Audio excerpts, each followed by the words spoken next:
What is up, everybody, and welcome to FLW Videos. In today's episode, we are going to talk all about the CP rework. Yes, it is finally put back into Pokemon Go. So basically, I went in and checked, and I was able to see the old stats, and then finally the new stats were pushed. You could see them prematurely if you did power up a Pokemon, but if you have a level 40 Pokemon, you are simply going to have to wait until Niantic flips a switch so that everything gets reworked. But I can confirm that it did get updated. I actually have a 100% IV Mewtwo that did finally crack past that 4,000 CP when the old max CP was like 3,982, I believe. So yes, it is finally reworked. So with that, people are going to have some questions. What are the big winners? What are the big losers? In today's episode, we will be covering that in general, and I'm actually going to be using an article from Game Press because I think the way that it was designed is a perfect way to talk about it from a general standpoint. So with that being said, let's get into the video. Once again, I want to give a huge shout out to the Game Press community. I definitely think that they are a great source of information. So if you do want to check out this article for yourself, a link will be in the description. But let's go ahead and take a look at the stat rebalance for the attackers. If you go ahead and take a look at it, there's basically three lines going on. The center line is where most of the Pokemon got the buff just from the CP rework. However, in some cases, Pokemon got an extreme buff basically because of their stats being so low in the first place. So the true winners from this rework system are above that 20% line. So some of them that stick out are Gengar, Breloom, Deoxys, and there's definitely a couple more that are not listed on this chart. However, on the other hand, there are a couple of Pokemon that were basically really good attackers just because they had the HP to keep them in the fight, but now they will be suffering a little bit. A perfect example of that is, of course, Vaporeon and unfortunately Rhydon, but it won't matter as much since Rhyperior will be introduced into the game. So what good is a topic if we only talk about the attackers? Let's go ahead and check out the defenders, because this is, in my opinion, one of the main reasons why Pokemon Go decided to do the CP rework. As you will see, once again, basically if you fall outside of those lines, you are kind of in the extreme. And below it is, of course, Chansey and Blissey, which received the biggest nerf. The main point of that is to add some balance for when PvP comes around. If you go ahead and check towards the middle of the chart, you will also see that Snorlax definitely got a decrease as well. While on the flip side, my boy Shuckle got a monster increase of 113%, something that I am definitely excited about and that I have talked about in the past on the channel. Definitely going to be a great troll defender that actually has some bulk. So other than taking a look just at the charts, talking about the attackers and the defenders, we can actually break this down into a couple of individual groups, the winners and the losers. So when we talk about the winners, let's go ahead and break it down. The first big group of winners is the Glass Cannon.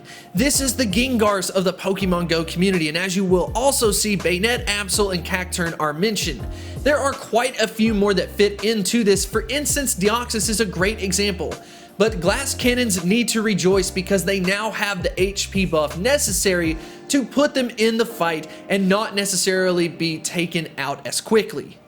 The second set of winners that I wanted to point out is the starters. With the starters, not all starters necessarily benefit from this because some of the starters have a very high HP stat that does get nerfed a little bit throughout this workaround, but Pokemon like Charizard and Blaziken and Sceptile are definitely going to get a major buff out of this. And just imagine this, with this buff, it does put Sceptile near the Venusaur rank and not even having the move Frenzy Plant. So we can definitely cross our fingers that for the Sceptile Community Day, it doesn't get a Dragon type move, it doesn't end up getting something else, and it does get Frenzy Plant or something equivalent to that. If it does, it will easily be propelled to the #1 position.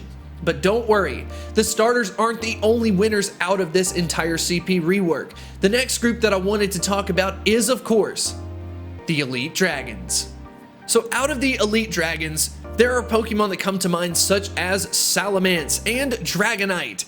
These Pokemon received a major buff because of this rework related to having just low HPs. I honestly did not realize that Dragonite had a low HP in the first place, but it's actually its defense stat that's fairly high, so I just had a complete oversight of this.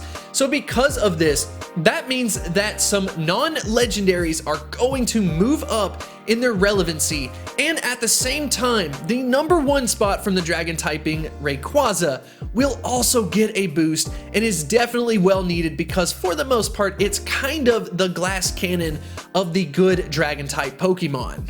And there are also some other kind of alternative honorable mentions, such as Alakazam, Espeon, and a couple of others that were pointed out in the article, and a couple that were not. For one of the more personal favorites of mine is Kingler getting a buff. All we need is a new moveset, supposedly Crabhammer. When we get that, it could be propelled up as well. But the most interesting one, and the one that we were kind of like hoping for, was Breloom. So Breloom gets a massive buff in this department, and technically, Breloom has a higher attack stat than Machamp does.